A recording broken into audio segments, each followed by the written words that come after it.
And I think the intention is to try to win some games. Russell Wilson, they wouldn't have signed Russell Wilson if they didn't believe that. Right. And I know, again, Russ isn't the quarterback that he was 5 or 6 years ago, but he's still a very good quarterback and he can win games. We saw it in Pittsburgh last year.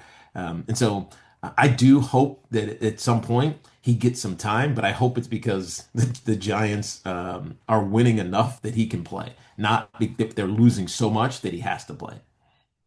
Like you said earlier, Tiki, it just can't be unwatchable. It just can't be sad to watch. So many of these Giant games last year that it seemed hopeless. So whether you're winning, whether you're losing, I think how it looks is going to go a really long way. Yeah. And No, I maybe think like you're right about that, and I think one of the best ways to think about that is that if Russ is winning, it's great and it's watchable.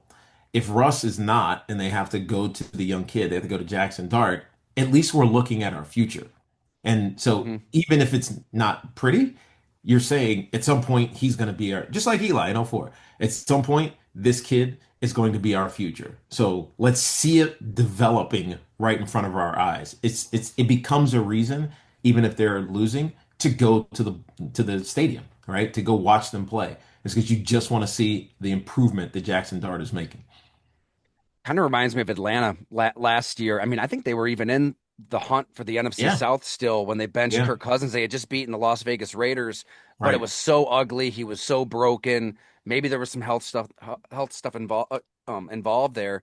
But they went to Michael Penix. In those Yeah, 3 games, Penix looked awesome. Like you could get right. excited about him into this year. So I don't know, something like that. Where late in the year, you're going to know what you have in Russ Wilson, Jameis Winston, and by then maybe Jackson Dart's ready to get 3, 4 games under his belt, and you go into next year Yeah, thinking you you can just step into the yeah. ring. Yeah, you just never know what that experience, how it can springboard you. And it takes a win or two, for a young quarterback to start to see it and really to feel it. Like once you have success and like everybody's behind you and there's like wind at your rear, it just feels so good to have that success. And I remember it with Eli, because he struggled like his first 6 or so games. And then the last game of the season, we played the Cowboys, and we played well enough to be in it.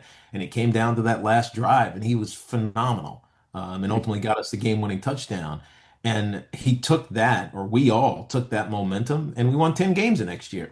And so like it feels insignificant, but it's so important, especially with that position, the quarterback position. Take me back to that moment then, Tiki. What did you really see out of Eli that early? What are those specific moments where okay, Yeah, so I mean, we can really do something with what this we guy? saw, early was that he was given the entire playbook. I mean, Kurt Warner was the veteran quarterback that was here. Kurt didn't really fit what we did. I mean, Kurt was a like West Coast wide open offensive quarterback. We start playing with a fullback, you know what I mean? And so he Yeah. didn't really fit what our offense was trying to become.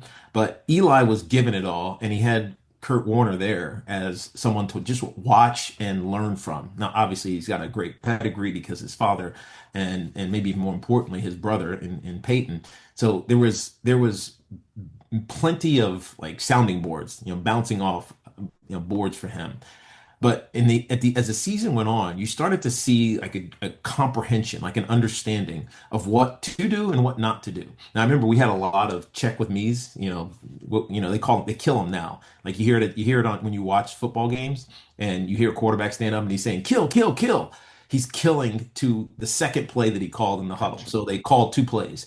Blah blah blah blah blah, kill whatever. And if he sees he doesn't like it, you kill it and you go to the second play. And so as the season went on, early on it was just like, Eli, you got to kill this. I remember being behind him like, we got to kill it, or check it, check it, check it. And but by the end of the season, like he had it, right? He knew exactly what to do. And it culminated against that Cowboys game that I was alluding to, where we're in a 2-minute offense. Like it's critical. Like we have to make every play.